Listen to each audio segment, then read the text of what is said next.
a translator. I translate from biology into mathematics, and vice versa. I write mathematical models, which in my case are systems of differential equations, to describe biological mechanisms, such as cell growth. Essentially, it works like this. First, I identify the key elements that I believe may be driving behavior over time of a particular mechanism. Then I formulate assumptions about how these elements interact with each other and with their environment. It may look something like this. Then I translate these assumptions into equations, which may look something like this. Finally, I analyze my equations and translate the results back into the language of biology. A key aspect of mathematical modeling is that we, as modelers, do not think about what things are. We think about what they do. We think about relationships between individuals, whether they be cells, animals, or people, and how they interact with each other and with their environment. Let me give you an example. What do foxes and immune cells have in common? They're both predators, except foxes feed on rabbits, and immune cells feed on invaders, such as cancer cells. But from a mathematical point of view, a qualitatively same system of predator-prey type equations will describe interactions between foxes and rabbits and cancer and immune cells. Predator-prey type systems have been studied extensively in scientific literature, describing interactions of two populations where survival of one depends on consuming the other.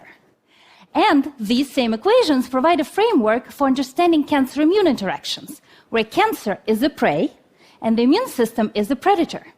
And the prey employs all sorts of tricks to prevent the predator from killing it, ranging from camouflaging itself to stealing the predator's food. This can have some very interesting implications. For example, despite enormous successes in the field of immunotherapy, there still remains somewhat limited efficacy when it comes to solid tumors. But if you think about it ecologically, both cancer and immune cells, the prey and the predator, require nutrients, such as glucose, to survive. If cancer cells outcompete the immune cells for shared nutrients in the tumor microenvironment, then the immune cells will physically not be able to do their job.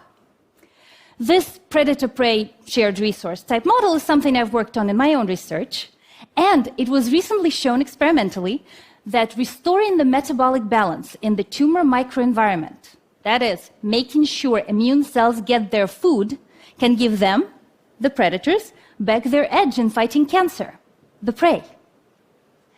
This means that if you abstract a bit, you can think about cancer itself as an ecosystem, where heterogeneous populations of cells compete and cooperate for space and nutrients, interact with predators, the immune system, migrate, metastases, all within the ecosystem of the human body.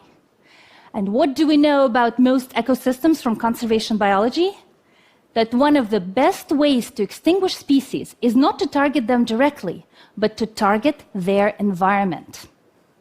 And so, once we have identified the key components of the tumor environment, we can propose hypotheses and simulate scenarios and therapeutic interventions, all in a completely safe and affordable way, aimed at targeting different components of the microenvironment in such a way as to kill the cancer without harming the host, such as me or you.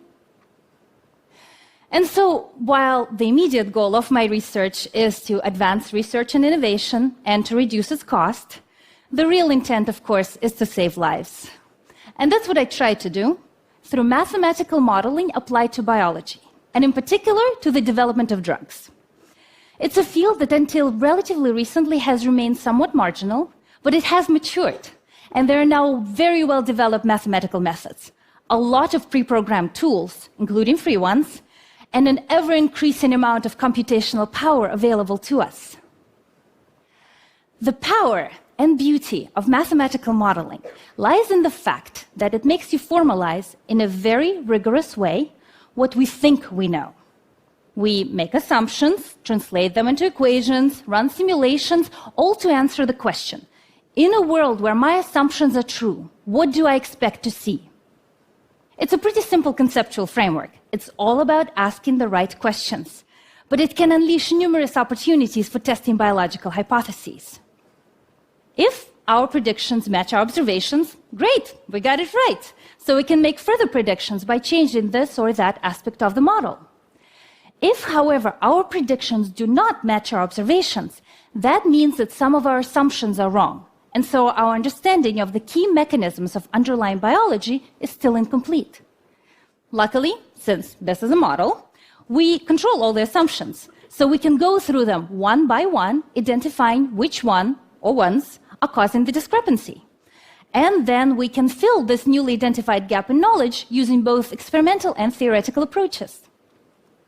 Of course, any ecosystem is extremely complex, and trying to describe all the moving parts is not only very difficult, but also not very informative. There's also the issue of timescales, because some processes take place on the scale of seconds, some minutes, some days, months, and years. It may not always be possible to separate those out experimentally. And some things happen so quickly or so slowly that you may physically never be able to measure them. But as mathematicians, we have the power to zoom in on any subsystem in any time scale and simulate effects of interventions that take place in any time scale. Of course, this isn't the work of a modeler alone. It has to happen in close collaboration with biologists, and it does demand some capacity on translation on both sides. But starting with a theoretical formulation of a problem can unleash numerous opportunities for testing hypotheses and simulating scenarios and therapeutic interventions, all in a completely safe way. It can identify gaps in knowledge and logical inconsistencies, and can help guide us as to where we should keep looking and where there may be a dead end. In other words, mathematical modeling can help us answer questions that directly affect people's health, that affect each person's health, actually, because mathematical modeling will be key to propelling personalized medicine. And it all comes down to asking the right question and translating it to the right equation, and back. Thank you.